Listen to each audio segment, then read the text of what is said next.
Okay, now for my personal favorite, how to do the semi-automatic reconciliation. So what this does is allow us to apply a few more conditions to the reconciliation process, and basically the system applies, I would actually believe, a higher degree of logic in order to generate a reconciliation. So what we do is we have our chart of account number, we select semi-automatic, again a due date 2, and then we can set a couple parameters. So for example, posting date or due date, or any of the reference numbers, and then we can set the priority for the weighting of how it's making its decision. In this case, again, because of my large spread within my data, I'm going to say amount is high, and for the date and the reference, I'm just going to skip them because the deviations are so large. Now I can also have amount deviations so that it'll make a educated decision. I'm going to say $150. So there's a chance that I'm off by up to $150 in a posting or a series of postings, and I'm going to select reconcile. Now you'll notice it looks very similar to the manual reconciliation, and I can always jump back to manual reconciliations if I need to. I can also tell it to ignore negative amounts. Now this is why I feel that the semi-automatic is actually smarter, is it will look at a combination of postings and make a reference or a recommendation. So for example, if I double click on this $14,000 posting, I've got an exact match over here.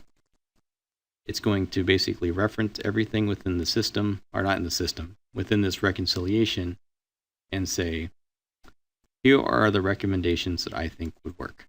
You can either do row 10, row 24, row 26, and row 10 as a possibility because it's within the $150 deviation.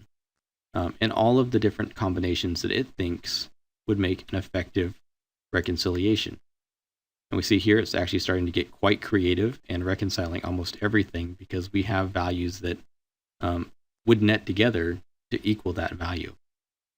Now in this case, the first one was actually correct, and because I gave the highest weight to price, or to the amount, that is why it's at the top of the list. So it does use those weightings in order to better facilitate its recommendation. Now I can also skip this if I say, no, this looks a little strange, I don't think this is right. I can skip and it's just going to go to the next value. So I'm going to select the first row and say reconcile. Now it's going to jump to the next value, and it's going to again cycle through all the varied combinations and try to make a recommendation for me.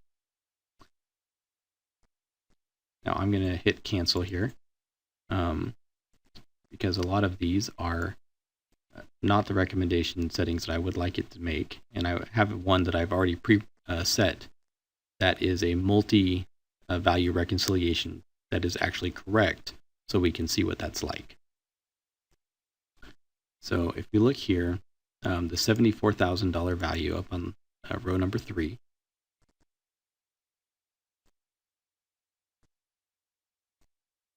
okay, so as I mentioned, we double click. I've already got this one prepped and ready. We see we immediately get a message here. The number of tested combinations has reached 130,000. Processing all the combinations may take a long time. Do you want to continue? I'm going to say yes, because I know that there is a good match for this. It might actually give me quite a lot since I did give it a small variance. We see here, here's all of my combinations that can equal up to and including 74,692.50. You'll see that we have a couple mix and matches of the same thing, and that's because I did double import, so I do have a couple remnants. In the next video, we're going to talk about how to clean that up, so cleaning up mistakes. But in this case, I'm going to select the first iteration, say, nope, you were right. Number 9 and number 25 do belong together.